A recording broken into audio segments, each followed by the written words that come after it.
Excellence, Monsieur le Premier ministre, permettez-moi, au nom des braves populations de la commune urbaine de Sigiri, de souhaiter à vous et à l'ensemble de la délégation qui vous accompagne la bienvenue et un agréable séjour parmi nous. La commune urbaine de Sigiri, qui a l'insigne honneur de vous recevoir en ce jour mémorable du 18 février 2025, a une population estimée à plus de 251 000 habitants à vocation essentiellement agro-pastorale. Les commerces, la pêche, l'orpaillage traditionnel sont autant d'activités qui viennent compléter leur source de revenus.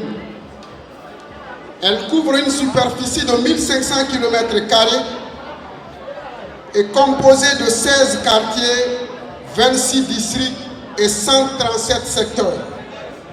Monsieur le Premier ministre, Mesdames, Messieurs les ministres membres du gouvernement, cette gigantesque initiative de l'immersion gouvernementale a coïncidé avec la revue annuelle de la presse et a pour thème cette année la radio rurale de Guinée au cœur des activités socio-économiques des filles et des fils. Dans le même ordre d'idées, il faut rappeler le rôle primordial que jouent les radios rurales dans la vulgarisation de l'information pour le développement socio-économique et politique des communautés à la base. Cette action gouvernementale est une opportunité noble et un acte hautement salutaire qui permet de rapprocher les gouvernants aux gouvernés et de toucher les réalités du doigt auxquelles nos populations sont confrontées afin d'y apporter des solutions idoines dans l'intérêt de nos communautés. C'est aussi l'occasion pour évaluer les besoins et apporter des solutions promptes et adoptées à l'envergure des problèmes. Je profite de l'occasion pour remercier Monsieur le Président de la République, le général d'armée Mamadi Doumbouya, président du CNRD, pour les modèles de gouvernance qui consistent à joindre l'acte à la parole, ainsi qu'en ses nombreuses initiatives visant à faire de la ville de Sigiri une ville qui se veut moderne avec les commodités afférentes au bien-être des citoyennes et citoyens. Monsieur le Premier ministre, Mesdames, Messieurs les ministres membres du gouvernement, à l'entame, l'expression refondation, loin d'être un slogan vide, est aujourd'hui une réalité palpable à Sigiri de par le lancement de plusieurs projets de construction porteurs d'espoir, dont le lycée Kankoumoussa, le collège Nanamurukoro, l'école primaire Sidiki Kissé, l'école primaire ORS, le grand marché Djoliba. Les deux mosquées ultramodernes pour le rayonnement de l'islam, la construction d'une nouvelle cité moderne administrative, l'amélioration de la voirie urbaine par l'aménagement de 10 km en béton armé, l'aménagement de 2 km du marigot Farani, la reconstruction de la Villa Sili, le symbole de la souveraineté nationale à Sigiri, la reconstruction de 2 ponts sur les rivières Nanko et Ourini, pour ne citer que ceci. Le bilan du président de la République se trouve dans l'esprit de chaque Sigirinka. Monsieur le Président de la République, merci pour l'éclairage public. Saluant avec force et détermination les jalons déjà posés par le gouvernement, nous sollicitons toutefois auprès du général d'armée, le président de la République, Mamadi Doumbouya, la prise en compte des besoins qui tiennent à cœur les Sigirinka, à savoir l'adduction d'eau qui est la principale et historique préoccupation des populations de Sigiri. C'est aussi le lieu de remercier vivement les efforts du gouvernement dans le domaine de la sécurité et de la justice qui représente un socle permettant aux populations de vivre dans la paix, la justice et l'égalité. Dans le passé, la peur était dans le camp des citoyens. Grâce aux efforts herculéens de M. le Président de la République à Sigiri, désormais la peur se retrouve dans le camp des malfrats.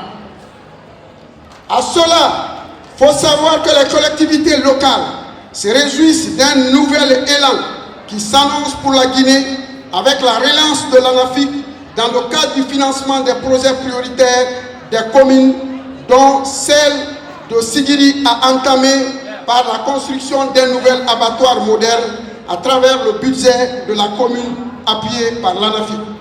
Ce projet consiste à créer un environnement approprié à l'abattage des animaux destinés à la consommation, conformément au contenu de la lettre de mission de Monsieur le ministre de l'Administration du Territoire et de la Décentralisation.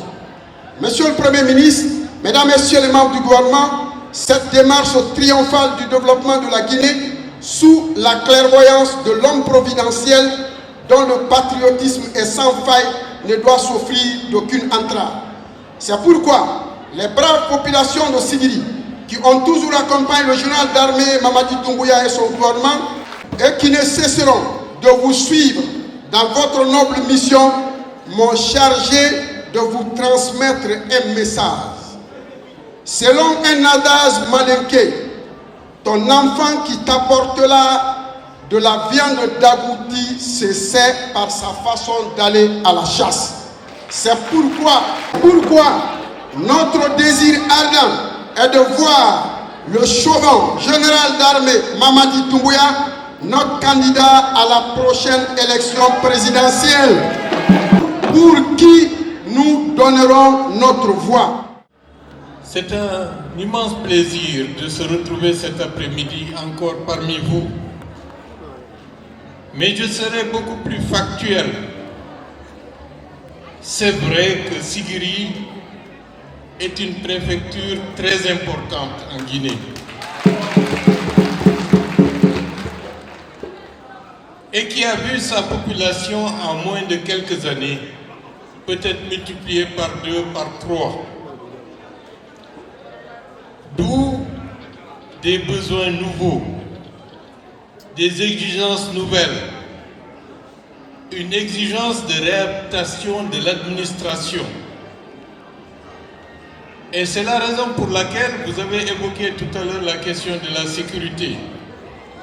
Dès qu'il y a une agglomération qui devient de plus en plus grande, il va de soi qu'il faut s'attendre à des questions de sécurité. Mais grâce à Dieu et avec le leadership du ministre de la Sécurité publique et de la Protection civile et de vous autres, vous avez su rétablir le calme et la sécurité. Merci. En dehors de cela, vous avez des revendications tout à fait légitimes. Tout à l'heure, un des doyens disait « Vous venez de Mandiana, vous êtes revenu à Kankan pour revenir sur Sigiri. Or, il suffit d'un pont pour relier Mandiana et Sigiri et qui vous ferait gagner du temps. La construction de ce pont s'avère une priorité. Nous en prenons acte. En dehors de cela, vous avez indiqué qu'il y a une route qui peut relier le Mali qui serait beaucoup plus courte qu'en passant par Kouré-Malé. C'est une piste que les infrastructures doivent explorer. Comme vous le savez, un pays n'a pas besoin d'une seule sortie, il faut plusieurs sorties. Parce que s'il y a un problème quelque part, il faut que les gens passent par une autre porte. Et lorsque vous êtes dans une maison, il ne faut pas simplement qu'il y ait une porte d'entrée et qu'elle serve de sortie également. D'où la nécessité de développer les infrastructures pour permettre différents canaux d'irrigation pour aller vers les autres voisins. Aussi, ça a retenu notre attention. La question de l'eau, sans eau, il n'y a pas de vie. Et vous êtes devenu une agglomération, c'est-à-dire une très grande ville. Si vous n'avez pas d'eau, ce ne sera pas possible. Même dans une famille, dès qu'il y a un inconfort parce qu'il n'y a pas d'eau, tout le monde est énervé. Et de ce point de vue, le calme ne peut pas régner. D'où la nécessité, monsieur le ministre chargé de l'hydraulique, d'accélérer le processus permettant aux 11 villes de pouvoir être raccordées à l'adduction d'eau. La question de l'assainissement, la question ne se pose plus seulement à Conakry. La question se pose pour des grandes villes comme Kankan et Sigiri. Parce que s'il n'y a pas d'assainissement de manière correcte, c'est la question de l'hygiène publique, de la santé publique qui se détériore. Nous allons accorder également un regard particulier par rapport à cette question. Madame la ministre de l'Environnement, la question du reboisement, la protection de nos rives, de nos fleuves, le désensablement qui devient de plus en plus manifeste est une nécessité absolue. Et la prochaine campagne hivernale, il faudrait que nous en fassions un travail gigantesque de planter, comme le Rwanda l'a fait, comme l'Éthiopie l'a fait, en plantant des milliards d'arbres. C'est de notre sécurité. Ce n'est pas une question pour dire on fait comme les autres, mais c'est une question vitale à l'heure actuelle. Quelqu'un qui connaissait le fleuve Milo, qui savait qu'il y a plusieurs dizaines d'années auparavant, il y avait des bateaux qui quittaient Bamako pour venir jusqu'à Kankan. Maintenant, est-ce possible? Ce n'est pas possible. D'où la nécessité de reprendre les choses dans le fond pour recréer un environnement qui permet d'assurer la durabilité, qui permet de développer des axes de développement qui ont été au fil du temps abandonnés. La dernière chose, vous n'avez pas suffisamment d'électricité, n'est-ce pas? Je me souviens, il y a peut-être 15 années de cela, Sigiri était très réputé. À tout moment où il n'y avait pas d'électricité, où il y avait trop de poussière dans les rues, Sigiri se mettait en colère. C'était une colère légitime. Mais je crois que les choses se sont améliorées depuis lors. Merci pour votre résilience et votre patience. Les choses vont avancer et vont changer. Le ministre de l'Énergie vient de me souffler à l'oreille qu'au mois de novembre prochain, Sigiri sera raccordé à l'électricité et vous n'aurez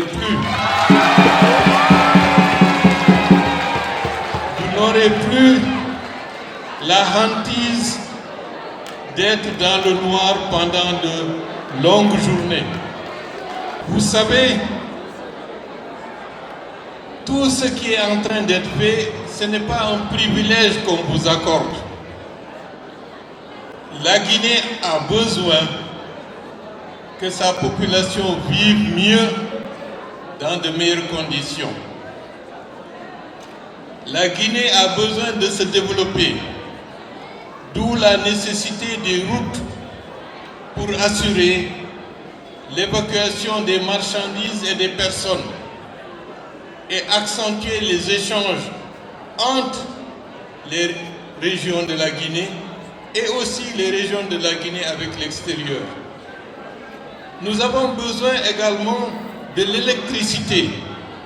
Aujourd'hui, sans électricité, quelle que soit votre bonne volonté, vous aurez peur d'investir parce que vous n'aurez pas la possibilité d'assurer la rentabilité de ce que vous faites, d'où la nécessité d'accentuer et d'accélérer la résolution des problèmes énergétiques de notre pays.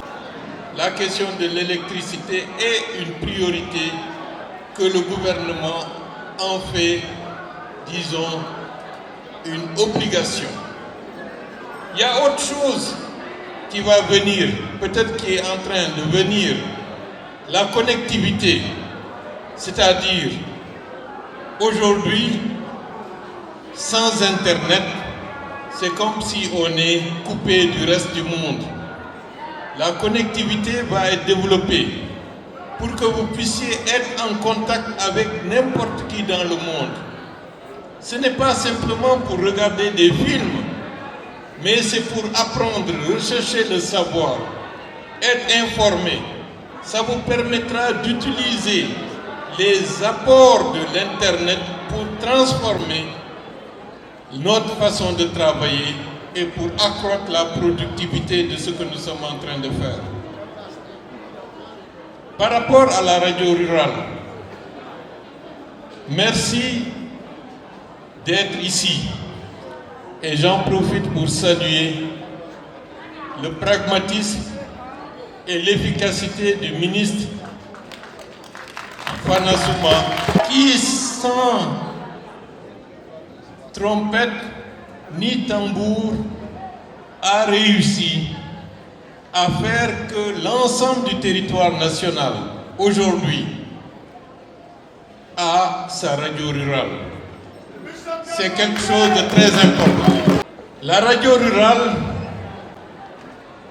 c'est la présence de l'État guinéen dans toutes les parcelles du territoire national.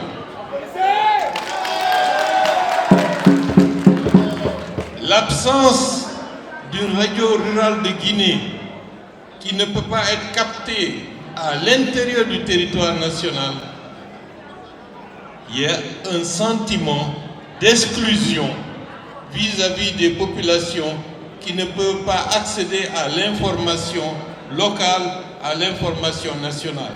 C'est la raison pour laquelle nous l'avons soutenu et encouragé pour que toutes les préfectures de la Guinée puissent avoir leur radio rurale. Ce n'est pas simplement le fait d'écouter la radio, mais c'est le fait d'écouter une radio qui vous donne une information à travers une langue que tout le monde peut comprendre. La langue locale, la langue nationale.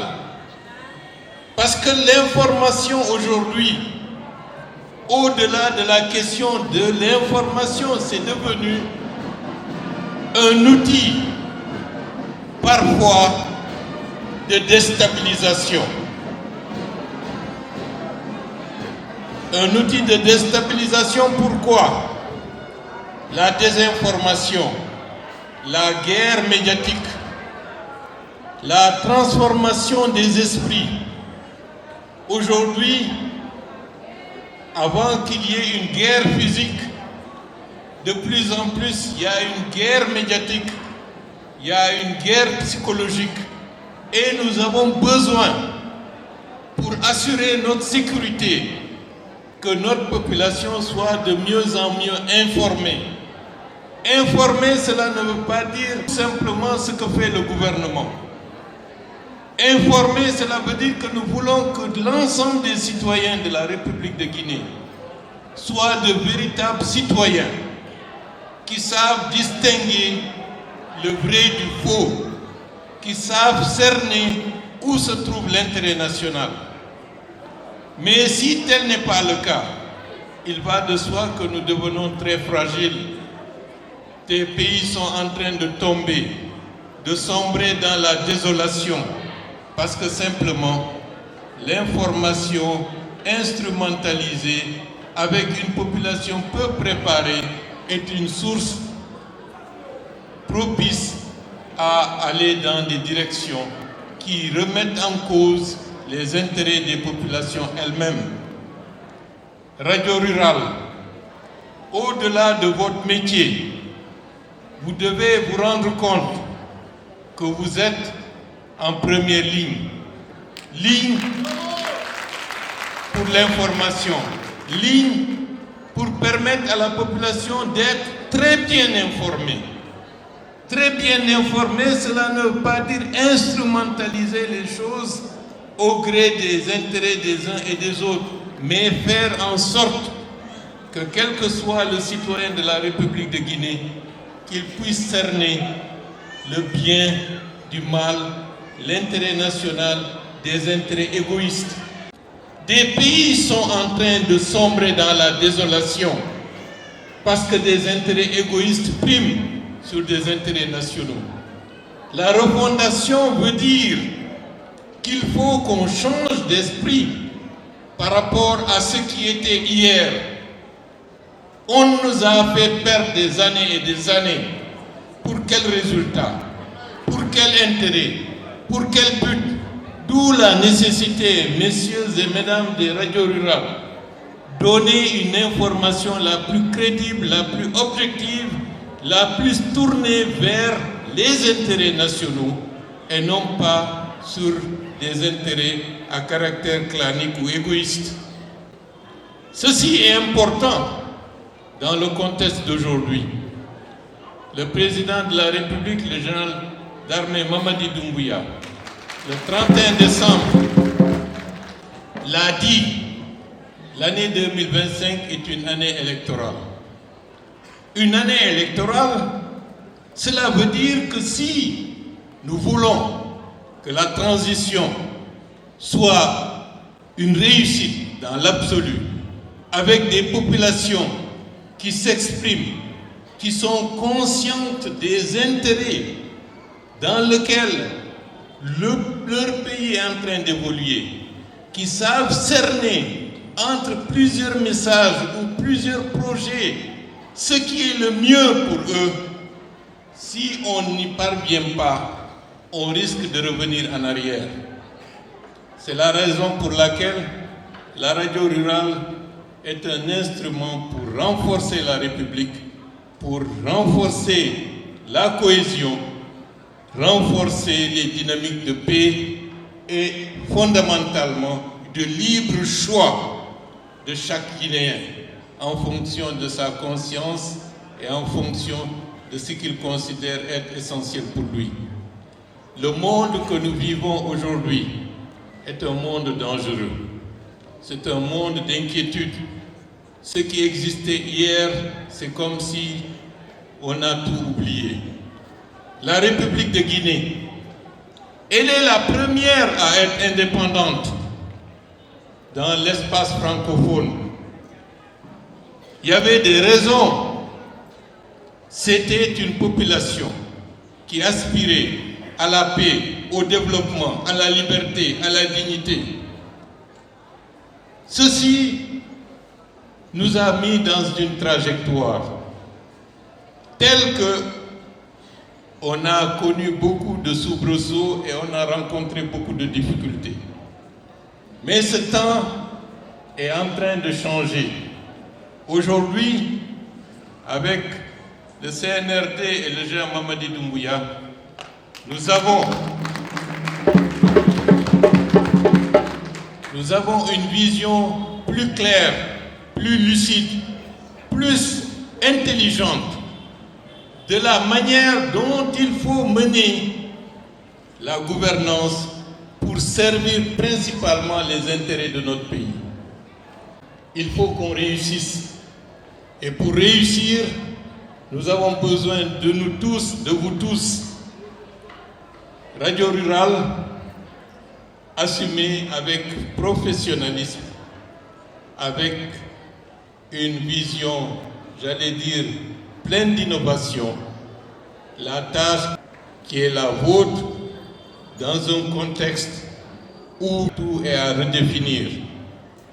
Je sais que nous allons gagner la bataille de la consolidation de la paix dans ce pays, la bataille de la refondation, parce que dans tout ce qui est en train d'être fait, l'objectif c'est de réussir la refondation des institutions, la refondation de la société à travers des changements de mentalité, la refondation de notre économie avec beaucoup d'innovation pour projeter la Guinée dans une dynamique qu'elle n'a jamais connue par le passé. D'ores et déjà, ceci a commencé avec le Simandou. Ça va se poursuivre avec d'autres projets structurants majeurs. Le moment venu, on en reparlera. Population de Sigiri, vous avez longtemps souffert. Je le sais. Parce que, comme on dit, vous étiez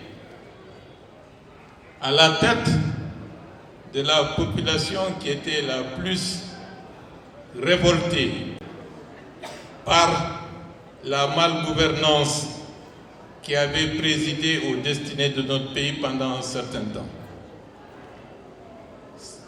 Tirons-en les leçons. Remettons-nous au travail. Mettons ce qui nous unit, ce qui nous renforce, ce qui peut nous permettre demain d'être fiers d'être Guinéens en avant.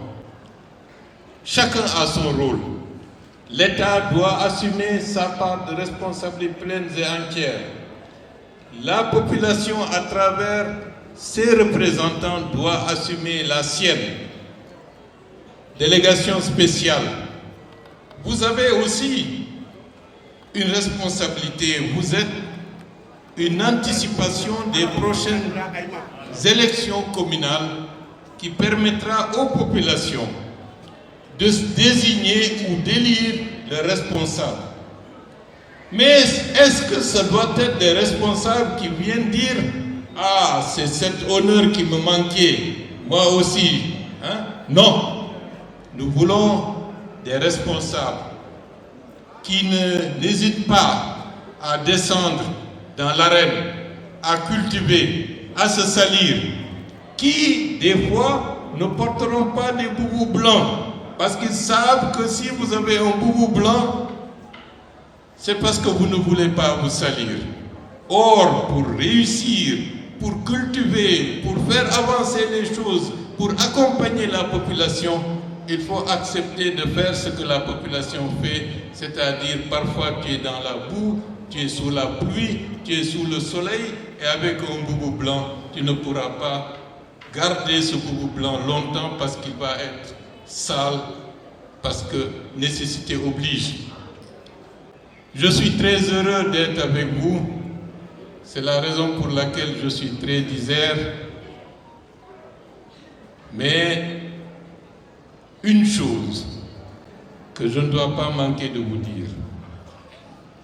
Notre voisin de l'Est a des problèmes. Vous le connaissez. Ne disons pas que les problèmes du voisin ne nous intéressent pas.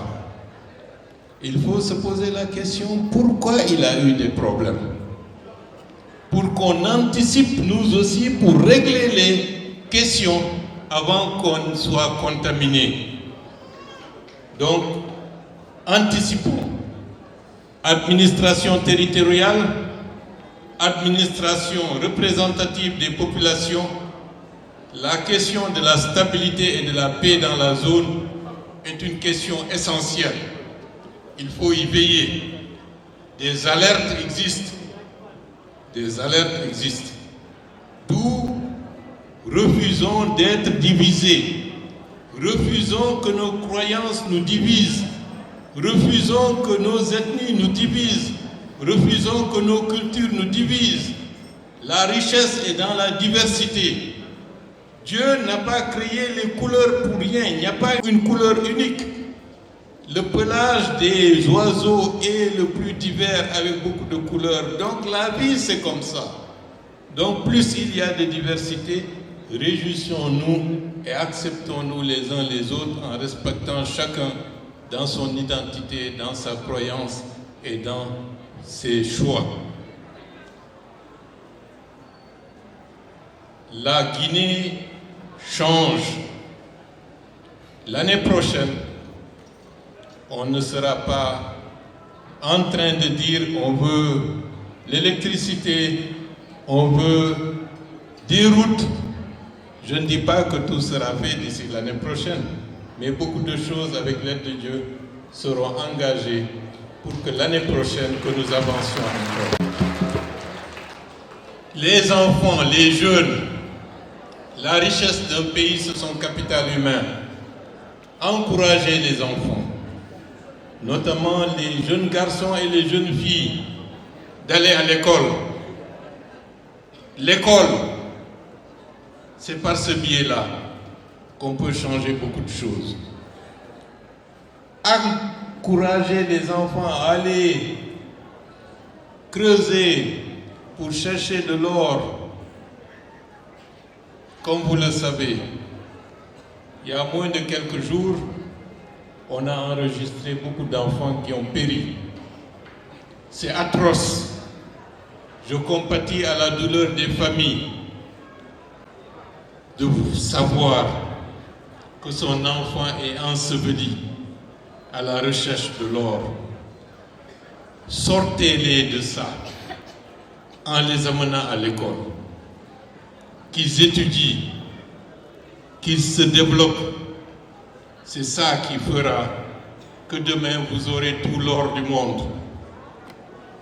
Population de Sigiri, vous êtes l'une des populations les plus courageuses, les plus entreprenantes, les plus dévouées à la cause de la Guinée.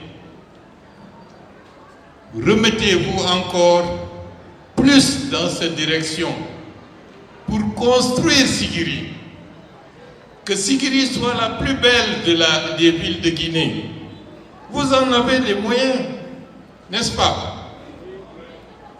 Parmi la population de Sigiri, ceux qui sont les orpailleurs sont parmi les plus riches. Oui ou non? Construisons Sigiri. Transformons Sigiri en une ville qui pourrait être la capitale de l'or en Guinée. Mais il faut que ce soit attractif. Ça, c'est très important. C'est très important. C'est l'or de la Guinée qui est en train d'enrichir des pays comme les Émirats, comme Dubaï. Il faut que ça serve. Ici, nous avons un écosystème. Les gens pleurent parce qu'ils n'ont pas de financement.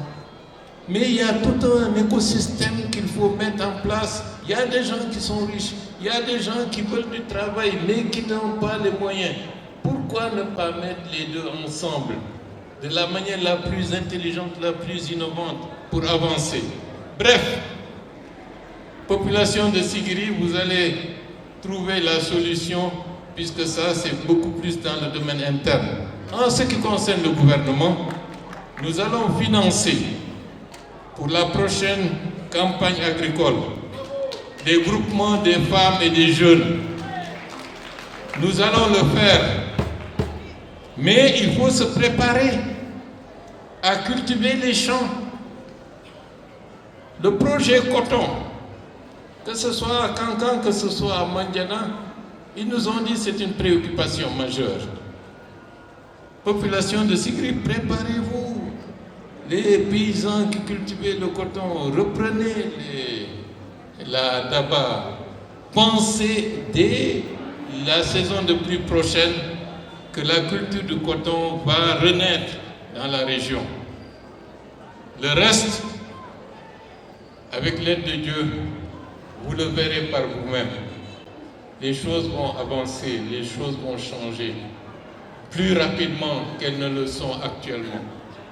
Donc ayons confiance, et le général d'armée Mamadi Doumbouya pense à vous. Le doyen a dit le seul reproche qu'il lui fait, c'est qu'il n'est pas encore venu à Sigiri. Mais il viendra, le moment venu. Et à ce moment-là, vous lui accorderez un accueil des plus chaleureux, des plus fraternels. Merci beaucoup. Ainiki.